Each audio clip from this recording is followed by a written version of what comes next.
चला तर मग झटकन बघूया।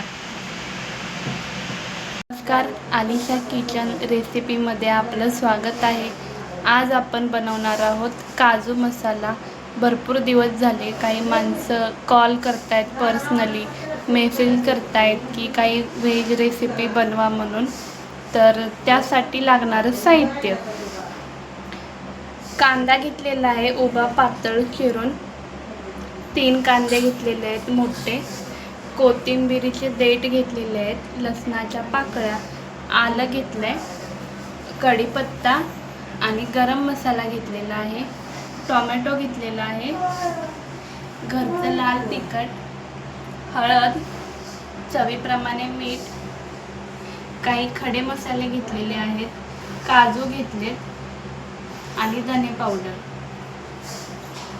तर चला कसं करायचं आहे ते झटकन बघूया।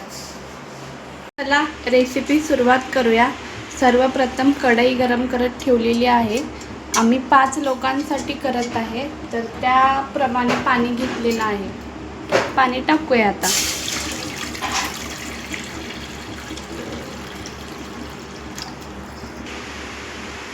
तर मीठ टाकूया थोडंसं,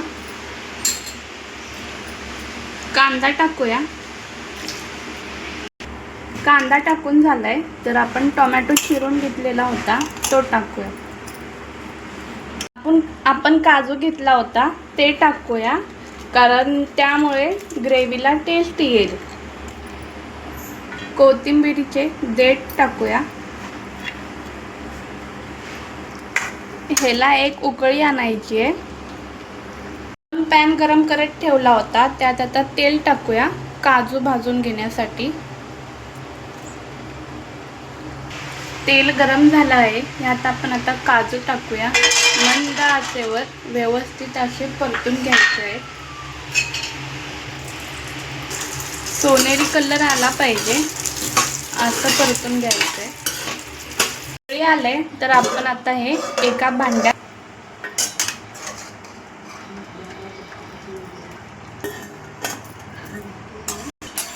पाच मिनिटे त्याला गार होण्यासाठी ठेवूया।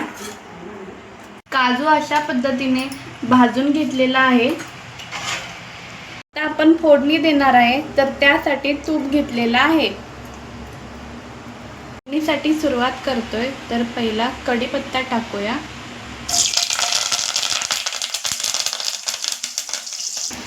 आपण काही खडे मसाले आणि तेजपत्ता घेतला होता ते यात टाकूया।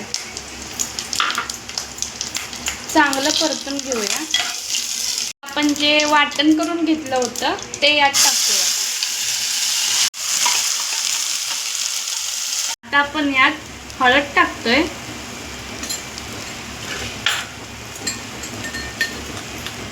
धने पावडर घेतलं होतं ते टाकूया। आता आपण यात धने पावडर टाकूया, गरम मसाला टाकूया, चवीनुसार मीठ टाकूया, घरचं लाल तिखट टाकूया।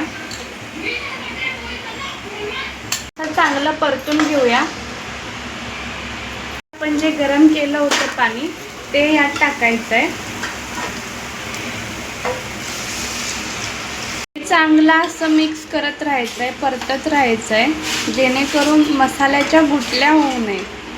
आता चांगली उकळी आले तर आपण जे काजू भाजून घेतले होते ते टाकूया। चांगली कोथिंबीर घेतली होती आपण बारीक चिरून, ती टाकूया। थोडंसं आपण चीज टाकून घेऊया। चॅनलवर नवीन आला असाल तर नक्की सबस्क्राईब करा। अशा नवनवीन रेसिपी रोज घेऊन येत असतो। आपल्या सबस्क्राईबसाठी आणि व्हेज खाणाऱ्या लोकांसाठी खास असा काजू मसाला बनवला आहे। तर तुम्ही ही रेसिपी नक्की ट्राय करा, कशी होते ती कमेंट करून सांगा आणि ही रेसिपी तुमच्या मित्रमैत्रिणींसोबत शेअर करा।